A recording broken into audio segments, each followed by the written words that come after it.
Hi, my name is Adesewa Greg-Ighodaro, and I'm the author of The Mantle of Esther. I'm going to share with you the journey to writing The Mantle of Esther. So in 2019, the Lord started to open my eyes in a vision, and He started to say that I'm opening up royal rooms for my children. And He says I'm setting my children into rooms of influence, rooms of affluence.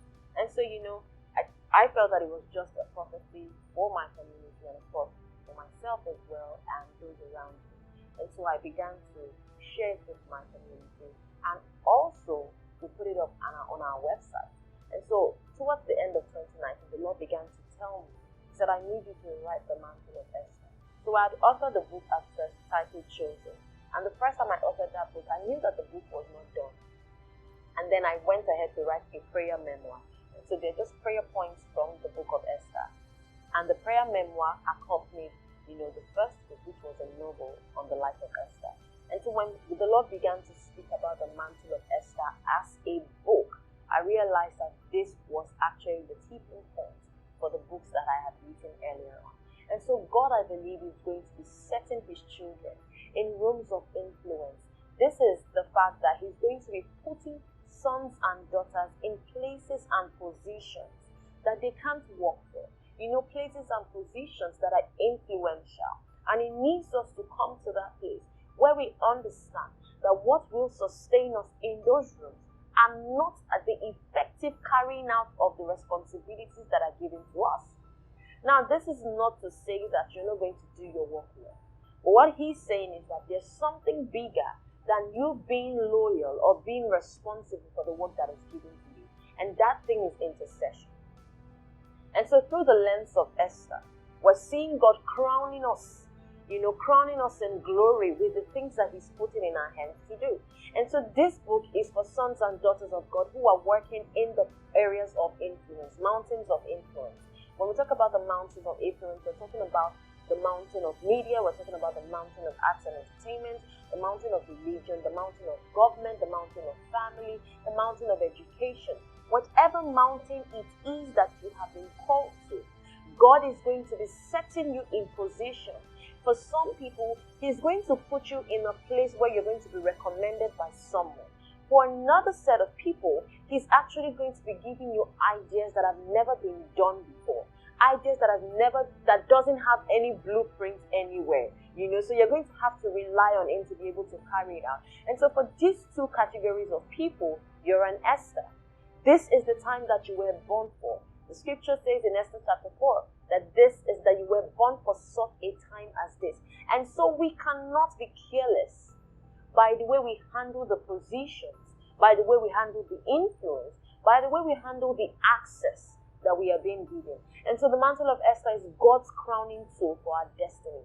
Now there's also something called the orphan spirit, which I also addressed in the book The Mantle of Esther.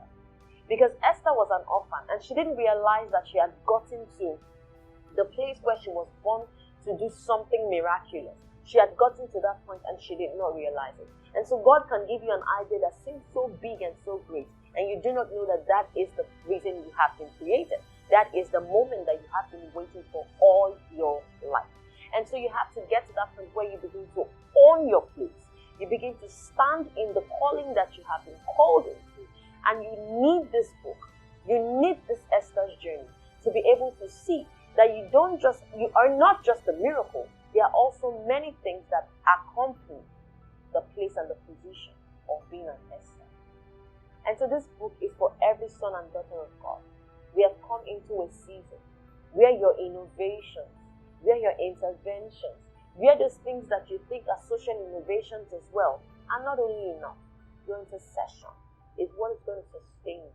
Your intercession, your ability to stay on your knees and download from heaven, your ability to stay on your knees and take blueprints from the heavenly space, to take these blueprints and bring them out to the systems of the world. We can no longer do things as we feel.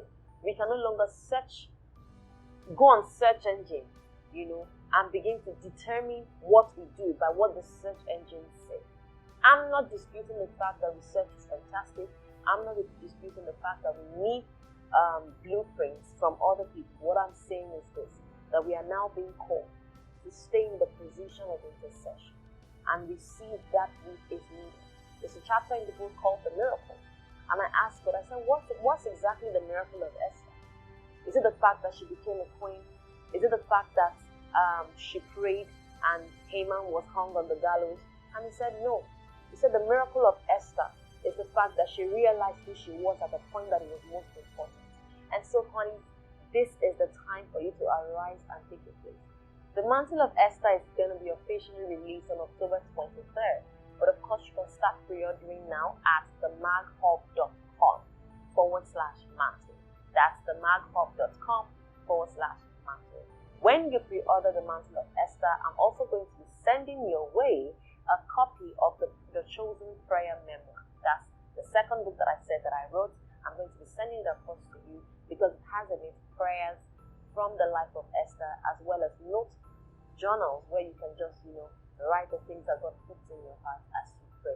I trust that this is going to be an amazing journey. We're in a season where it's an exciting season and God is doing amazing things. The Mantle of Esther is ready, not just for you, but also for generations to come. Thank you so much.